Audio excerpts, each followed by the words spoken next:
الله الرحمن الرحيم، وبه نستعين، والصلاة والسلام على سيدنا محمد أشرف الخلق والمرسلين.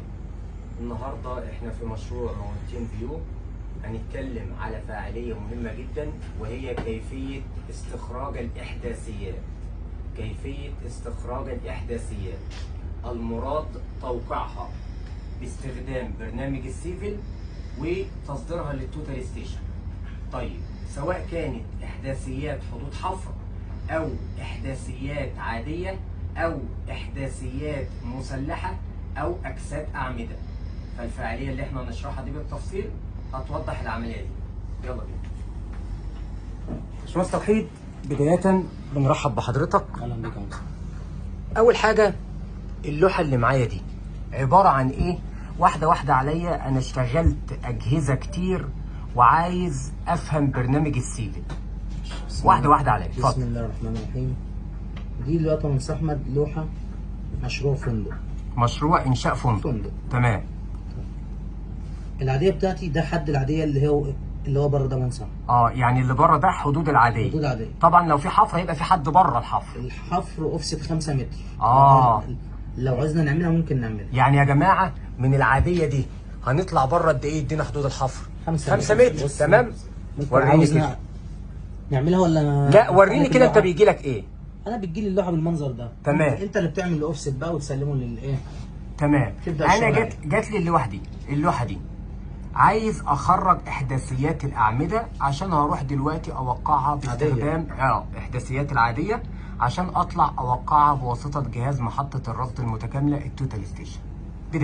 بدايه انا مصطفى احمد، انا عندي في طريقتين اتنين ان انا استخرج بهم الاحداثيات. لو انا عندي مثلا لوحه كبيره فيها يعني مشروع كامل، مثلا كذا مبنى او الكلام ده كله، بطلع النقط اوتوماتيك. تمام. ده لو عدد النقط كتير. لو نقط كتير بقى وانا مش هينفع اقعد اعمل سيلكت على كل نقطه يا جماعه. تمام. فبختار الاوتوماتيك، اعمل سيلكت مره واحده واعمل انتر. لو عندي مليون نقطه هيطلعها لي في ملف بالظبط. انما انا عندي دلوقتي حوالي 15 زاويه. طبعا برضو العاديه في المشروع لسه فيه الحفر شغال، بتتصب نظام شرايح عشان المساحه كبيره جدا. يعني اللي احنا هنخرجها دي مش كل العاديه، مش كلها برضو. انا هخرجها اصلا كلها. تمام. انما في التوقيع مش هتخرج. التوقيع مش هتوقع كلها، عشان انا زي ما بقول لكم احنا بنصب نظام شرايح يا مستر احمد، عشان المشروع مساحته كبيره جدا. تمام. طيب. يعني احنا بداية عندنا طريقتين لاستخراج الاحداثيات، الطريقة الاوتوماتيك والطريقة المانوال. هتعرفنا على الطريقة انهي؟ نختار المانوال النهارده. ليه بقى؟ لان عدد النقاط المراد توقيعها قليلة. بالظبط. قليل. وريني هندسة. اجي بعمل ايه؟ الاول انا دي واجهة البرنامج السيفل 3 دي. تمام. تمام يا جماعه، مكتوبه سيفل 3 دي. تمام. باجي على بوينتس نقاط. الله يفتح عليك. كرييت بوينتس مسلينيوس، يعني اللي هو النقاط المتعدده. تمام. اختار مانوال اللي هو يدوي. تمام. يدوي ده يعني ايه يدوي؟ ان انا بقعد اختار. بس الفرق برضو بينه وبين الاوتوكاد، ان الاوتوكاد بتحتاج لسم. هنا ما بحتاجش لسبان. طيب اجي على بوينت كرييشن، افتحها. تمام. بيجي هنا بيطلب مني الاليفيجن، اقول له لا انا مش عايز اليفيجن. لا، مش عايزين اليفيجن. اسم النقطه لا برضه مش اقول له نون. تمام. الديسكريبشن برضه اقول له ايه؟ نون. خلاص ابدا اختار بقى النقاط بتاعتي. ابدا هنا كده، ادي اول نقطه من صاحبنا. يعني انت قلت له احنا هنطلع النقط بس مش هنطلع طبعا الجنب ده جماعه كبير قوي، الجنب ده 160 متر، فاخد نقطه في النص، نقطه مساعده كده، عشان برضو النجار هو شغال. اخد نقطه مثلا وليكن هنا كده. تمام. باخد نقطه من احمد على الزاويه. تمام. الاركان بتاعتي. تمام. تمام. تمام. بسيطة جدا العملية دي. بسيطة وسهلة. تمام. بسلك على الحدود. سلك على الحدود اللي انا عايز. برضو الجنب ده جماعة كبير، اخد نقطة مثلا في الوسط هنا كده. تمام. تمام. تمام. كمل. طلعها كلها، بس زي ما قلنا مش هتتوقع. في جزء في شريحة هناك مظبوطة، وجزء شغال احلال. برضو الجنب ده جماعة كبير، طلع فيه نقطة في الوسط، نقطة مساعدة. واتيفر بقى عايز يحط نقطة نقطتين زي ما انت عايز. طبعا يا جماعة ان شاء الله هنروح نلاقي فيه شريحة مظبوطة. تمام. وجزء خلص منسوب تأسيس ان شاء الله موقع فيه. لا برضه يا جماعة الفكرة نعرف فكره التوقيع برضو ماشيه ازاي. بالسكرول بتاع البقره بتزوم وتكبر وتصغر وتضغط على النقطه. تمام. انا كده خلصت كل الايه؟ الحدود بتاعتي اتحزمت معايا. تمام. اضغط انتر. تمام خلاص، اكس مش عايزها. طيب دلوقتي يا مهندس احمد انا طبعت لك لوحه زي دي دلوقتي وعليها نقط واديتك الجوب على التوتال. طب انت عارف دي انهي نقطه؟ لا هعطل. انت عندك الجوب بيبقى مترقم 1 2 او على حسب التراكم اللي انت بادئ منه.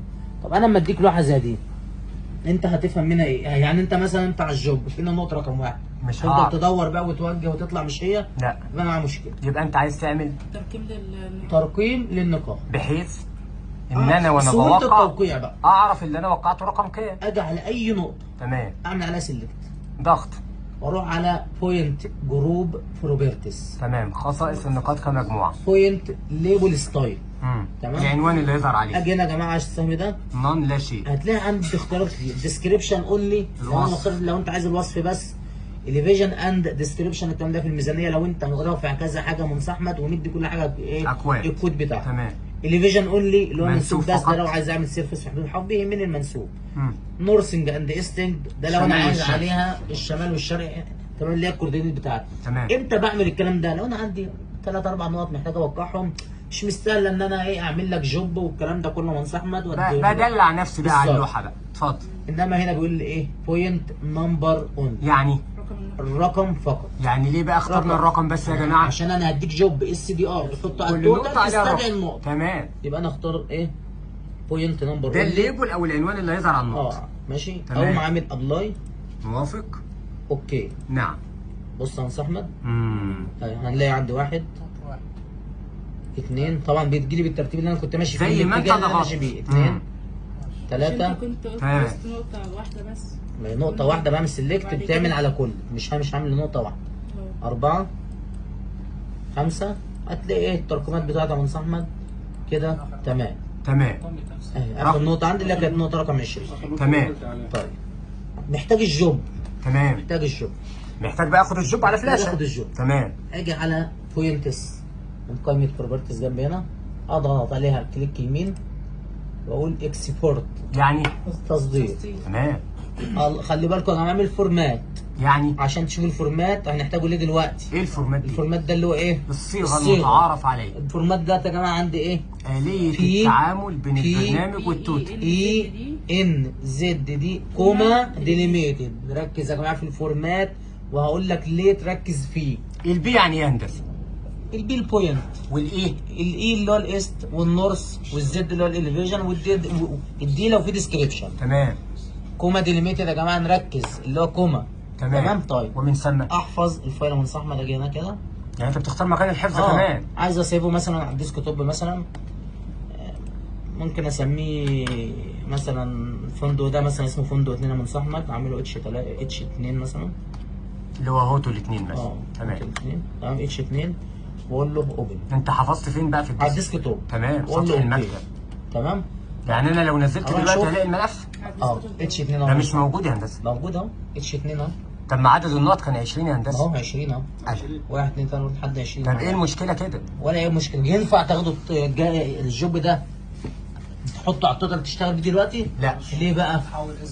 لازم احول اس دي ار. طب بس ثواني يا هندسه، هي الصيغه دلوقتي ايه؟ ما هي احنا قلنا الصيغه يا جماعه الفورمات كان لا ايه؟ حاليا الملف بصيغه ايه؟ بصيغه اسمها سي اس في. اللي هي تكست. بس لازم نخلي بالنا على فكره عشان وانت ماشي هنشوف خلي بالك عشان وانت في السوكه برضه لما تيجي تحول لتكست تفضل تظبط فانت هتختار سي اس في تفضل تظبطها نفسها. يعني احنا دلوقتي الملف ده بصيغه سي اس في احنا عايزينه اس دي ار. عاوزينه اس دي ار. اللي هي الاس دي ار دي صيغه ايه بقى هندسه؟ اس دي ار دي صيغه التوتال. تمام. تشتغل بقى التوتال ستيشن. تمام. في توتال بيشتغل بصيغه التكست عادي جدا. في انواع بتشتغل. عندي برنامجين 2 بحول بيهم، برنامج اسمه السوكيا لينك وبرنامج اسمه سبيكترم. تمام. بس المتعارف والاسهل والموجود السوكيا لينك. اضغط على السوكيا لينك يا مهندس احمد. تمام. فتح. انا عايز احول لايه؟ للتوتال ستيشن. تمام. علامه التوتال ستيشن اهي. بص كده اول ما اقف عليها هتلاقي ايه؟ توتال ستيشن ظهرت لي يا مهندس احمد اهي. امال انا كان في فيديو ان هو ممكن تيجي من داتا. عادي ممكن اجيبها من داتا بس احنا بقى مش احنا عايزين بقى نوصل لمرحله اللي هو ايه؟ السرعه السرعه انما ادخل داتا واقول توتال ستيشن. طب ما هنا عندي تمام. الاختصار بتاعه موجود اهو، صح؟ تمام. يبقى توتال ستيشن. طب تمام. هل انا لو فتحت الملف من اوبن دلوقتي الملف ده هيفتح معايا؟ لا ليه بقى؟ طب ليه؟ ليه لا؟ لا لا. لان بص هنا الصيغه ايه؟ اس دي ار. طب وهو ايوه كان طب انا عندي دلوقتي يا جماعه، بص بقى بيقول لي ايه بالراحه بقى، بي تي ان اي زد كود وكوما. يا اختاروا ليه؟ عايزين ها؟ بي اي ان زد كوما يبقى اهو، ما هو الكوما اللي هي كوما ديليميتد بس مبدئيا. يعني انا ما ينفعش اختار بي تي ان اي زد وكود وكوما. لا لازم اختار الصيغه يبقى يا جماعه بي تي اي ان زد كود كوما، ما اختارش سبيس. بس في نقطه برضه هندسه، اتفضل. نتاكد ان الايه واحنا كنا ايوه بنخرجها بالظبط، ما هو ما انا عشان كده قلت لهم ما انا مش كان دخل شمالي ما انا بقى حالا دي سالتهم شمال. اختار بي تي ان اي زد ولا اختار بي تي اي ان زد. تمام. طلعوا صحيحين وقال لك تمام. لا. الناس يبقى انا يا جماعه قارية اي الفورمات ان صح. زد. تمام. خلي بالك عشان هتلاقي هنا سبيس وتاب. مسافه وتاب فاصله تمام. انا ممكن اغرب من يعني من السيفل. من السيفل وانا بختار، بس ليه؟ مش خلاص هتفرق هي معايا. ماشي. يبقى بي تي اي ان زد كود وكوما. تمام. تمام. واروح اختار اروح على الملف اوبن داتا. موجود فين؟ الملف كان محفوظ فين؟ في الديسكتوب. كان اسمه ايه؟ اتش 2 اهوت يا جماعه. واقول له اوبن. ال 20 نقطه عندي هم اللي احنا ايه؟ مطلعين لحد ال 20 نقطه. اقول له بقى اكسبورت تصدير. اصدر لصيغه ايه بقى؟ اس دي ار فايل. تمام. اس دي ار. اقول له اوكي. عاوزه فين على الديسكتوب؟ ماشي بنفس الاسم، ماشي مش مشكله. سيف. خلاص مش عايز السوكا لينك بحاجه. اروح اشوف الملف اهو. ده كده يا مهندس احمد صيغه الاس دي ار. احنا كده نجحنا في عمل حاجه، ان انت حضرتك طلعت لي نقاط مانيوال من برنامج السيفل 3 دي وطلعتها لي سي اس في، ومن ثم حولتها لي اس دي ار. المرحله الثانيه عايز اخد الملف الاس دي ار على فلاشه واحطه على التوتال ستيشن. تمام. يبقى انا دلوقتي عندك على الفلاشه بتاعتي في الكيسه. تمام. اخده كوبي. في كذا طريقه ممكن اعمل سند تو ارسال الى يو اس بي على طول عادي. ممكن اعملها كده. ممكن اعمل كوبي من هنا او اضغط عليها واقول كنترول سي اللي هي كوبي، واروح افتح الفلاشه. هلاقيه اصلا الملف موجود اهو. اقول كنترول في هيقول لي الملف موجود اهو. خلاص تمام. اديني الملف بقى، عايزين ننقله على التوتال. طيب ازاي ننقله على التوتال بقى هندسه؟ عندي الاول مكان الفلاشه يا جماعه. نركز بس في مكان الفلاشه اهوت. نفتح الغطا بس بالراحه كده. تمام.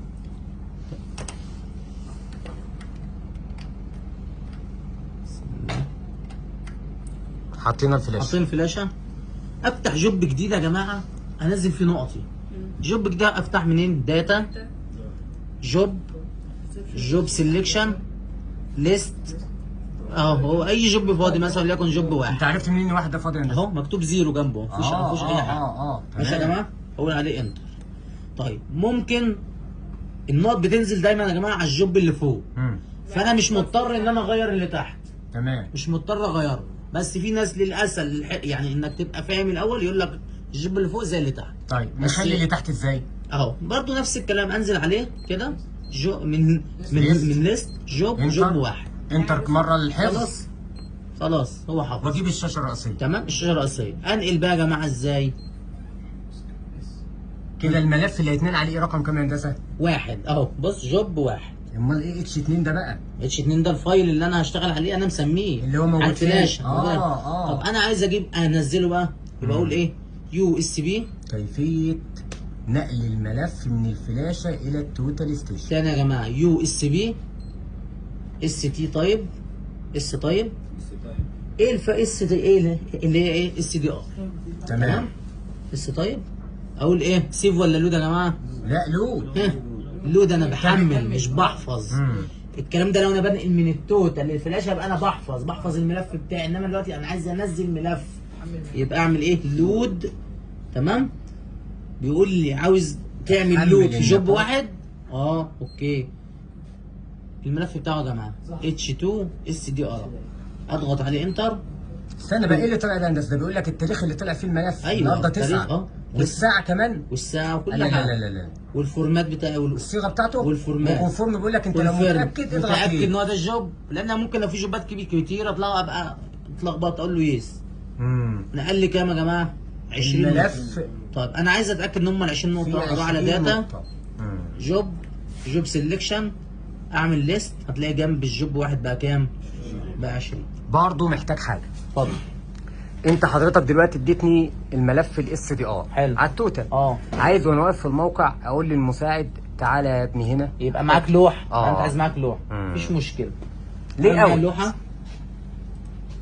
اللوحه يا جماعه بتاعتي اهي، تمام. طيب اختصار الطبعه. طبعا ممكن بص لها الرمز بتاعها، ممكن اضغط عليه، ممكن اعمل اختصار اللي هو كنترول كي. اجي هنا بختار ايه؟ اسم الطبعه. بريفيوس، هي عندي على طول هتلاقيها متسجله عندي، تمام. عايز نوع الورق اي 3 ولا اي 4؟ الاي 3 اللي هو بيبقى الكبير، فانا عايزها الاي 3. ما بضغطش اوكي على طول، بجيب على حاجه اسمها ويندو عشان انا ايه اختار. افرض انا عندي كذا مكان وعايز اطبع جزء، يعني انا محتاج اطبع الجزء ده بس اطبعه. هسلكه بقى. فاهمني؟ ما اروحش برده من هنا كده، لا اهي من عند الحدود كده اهو، تمام كده يا جماعه اهو. احدد امشي، انا عايز ده كده، تمام بس كده تمام. اقول له اوكي، هنلاقيها المفروض ان هي هتطبع هات لنا كده الطبعه اللوحه محمد اللي طلعت. يعني انا في ناس كتير بتكلمني تقول لي انا عايز اخد كورس سيفل. طب انت عايز ايه؟ طبعا بره حبيبي، طبعا بره حبيبي. المكتب التاني عايز اخد كورس سيفل. طب احنا هناخد ايه في السيفل؟ اول حاجه ازاي انقل النقط، ازاي اخد شغل اللي انا انزل اوقعه. تمام. ببساطه انت معاك لوحه جايه من الاستشاري، من المكتب الفني، من اي حد مديها لك، طبعا مختومه لو هي على ورق او لو هي سوفت زي ما قدامنا دي. بخرج منها النقط، بحولها. عندي طريقتين لاستخراج النقط، عندي جدول وعندي اوتوماتيك، وبعدين بتطلع بصيغه سي اس في او تكست، احول اس دي ار وبعدين اطلع اللوحه زي بالشكل اللي قدامنا كده. طب فين الارقام ده؟ هي فين بقى الارقام؟ الارقام يا منصح، تلات رقم 1 نقط، يا رقم 1 2 3 4 5 6 7. هو احنا رقمنا دي فين قبل كده؟ دي يا جماعه اللوحه اللي احنا عملناها على ايه؟ على السيفل، صح كده؟ لحد رقم 20 اللي هو ايه؟ الرقم بتاعي. يبقى احنا كده معانا 3 حاجات. 1 السوفت عندك على البرنامج السيفل. رقم 2 عندك الملف الاس دي ار. رقم 3 يا هندسه عندك اللي اوت او اللوحه اللي انت هتمسكها وانت بتعمل عمليه التوقيع. الفيديو باختصار كيفيه استخراج النقاط المراد توقيعها من برنامج السيفل وتصديرها الى جهاز محطه الرصد المتكامله التوتال ستيشن لاجراء عمليه التوقيع.